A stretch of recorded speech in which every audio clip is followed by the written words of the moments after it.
এই পচা দেশ খালি সবাই রে খুচা ভুতু ছাড়ের পড়া পড়ে আসিস না খাবি ধরা কানে হামু কানে তারা বানাইয়া বানাইয়া কইয়া দিবু সারের পড়া।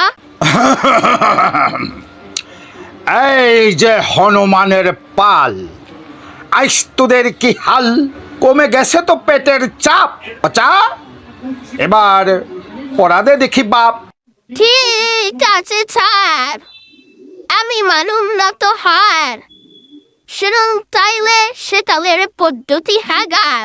আগের দিনে ঘরে ঘরে ছিল না তো পায়খানা, যেটাই সেটাই হাগু করতে, তাই কেউ করতো না মানা।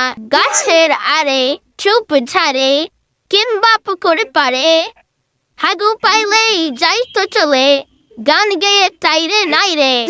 রোজ সকালে ডালে ডালে কটি নিয়ে হাতে হাগু করতে যাইতো তারা, মাঠে ঘাটে পথে যেটাই সেটাই করতো হাগু। মাথা পড়ে লিচু, সামনে দিয়ে গেলে কেউ লজ্জা পাই পিছু। নদের ধারে খালের পাড়েও হাগু করতো আগে, সেই কথা মনে হইলে বড্ড খারাপ লাগে। পচা থামলি কেন, চালিয়ে যা চালিয়ে যা, পাইতেছি খুব মজা। আমিও তো করছি এমনই কাজ, মনে পড়লে এখনো পাই যে লাশ। ঠিক আছে স্যার, শুনিন তাইলে একালের পদ্ধতি হাগার।